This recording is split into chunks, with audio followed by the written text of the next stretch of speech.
5 seats, but as I said, this particular version is decked out as an anti-submarine torpedo carrying aircraft.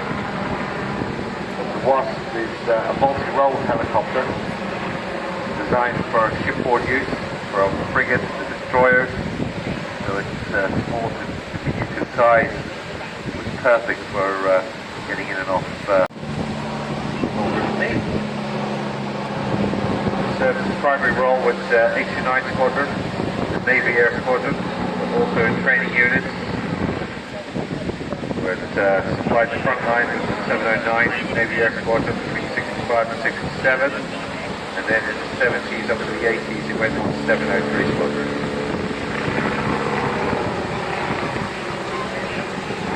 Effectively it was, they said, a submarine killer, but its best deployment was when it was paired up with a Wessex Mark III submarine hunter. Aircraft were taken out of service in the late 70s once the Lynx came into service.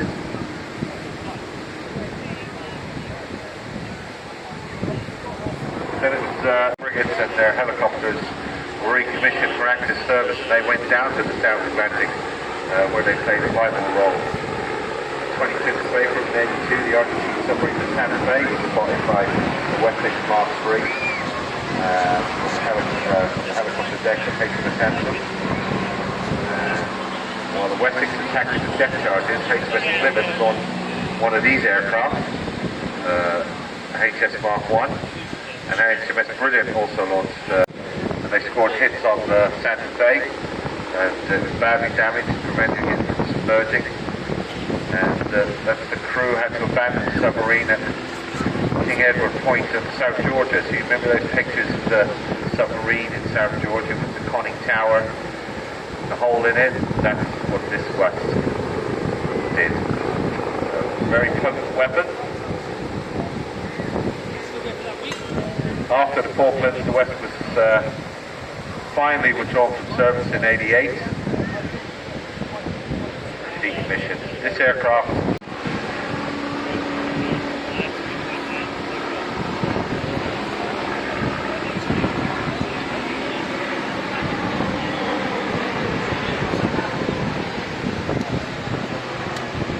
lively climb from the Wasp, comes running in from the right, again trading off that speed for manoeuvrability. Very steady platform as well, unlike a lot of helicopters you see today where the horses, they had skids on the outside of the aircraft so they can propel straight down. They just basically set on the side of the skids until they got to where they wanted to deploy. Put the rope over to the side and propel down 4 at a time. So great to see it. Thank you very much to Navy Wings for sending us. These aircraft were instrumental in bringing that around. And what they wanted was a very steady platform that can take these very large torpedoes. You can see the torpedo underneath the swordfish. Biplane as well, gives it a lot of lift, so that means it's got very good flow, what's called flow flight characteristics, so landing, taking off on aircraft carriers was not an issue for these aircraft. It could fly in a good wind, it could practically fly zero, it could go into a hopper. So as I said, their cruises at about 100 knots, but on a good day in the dive, you probably get up to about 200.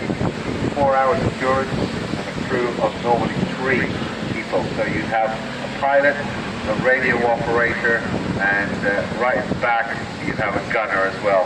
That would man the Lewis gun to protect the rear of the aircraft.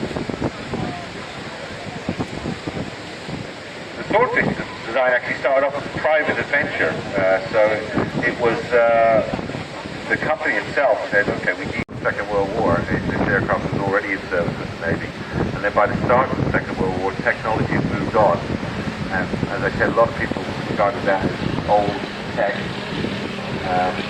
Well, a lot of them are still in service, so they were sort of, they had to use it, they didn't have new stuff yet, the ferries and the the new more advanced monoplane design aircraft, but it really did stand the test of time.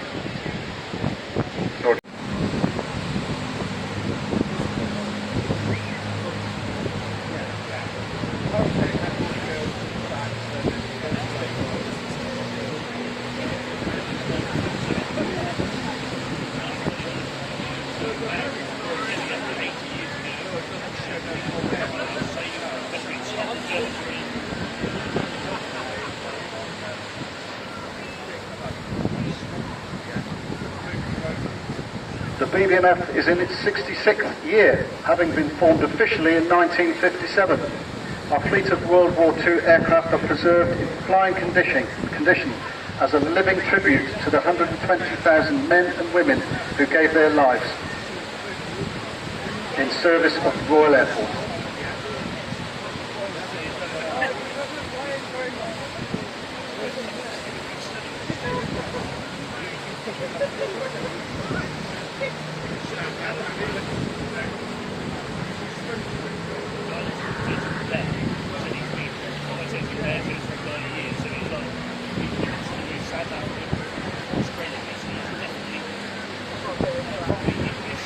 Each of the BBMF aircraft has its own unique history, but each aircraft also wears a colour scheme which commemorates a particular battle, campaign, individual unit or aircrew with stories of inspirational human endeavour, courage and fortitude.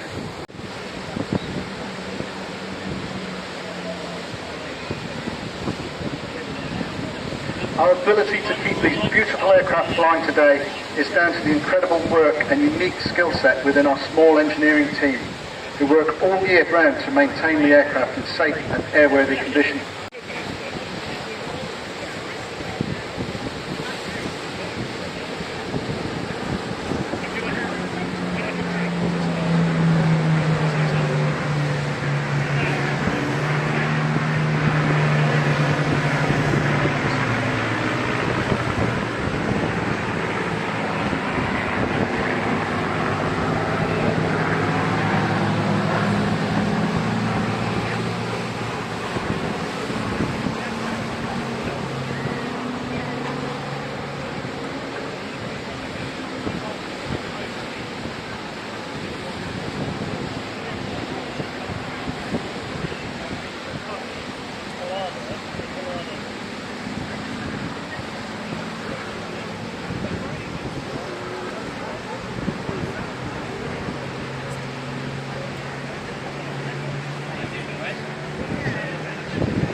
Spitfire AV910 is a Mark 5B with an incredible 143 operational missions to her name, including sorties over D-Day.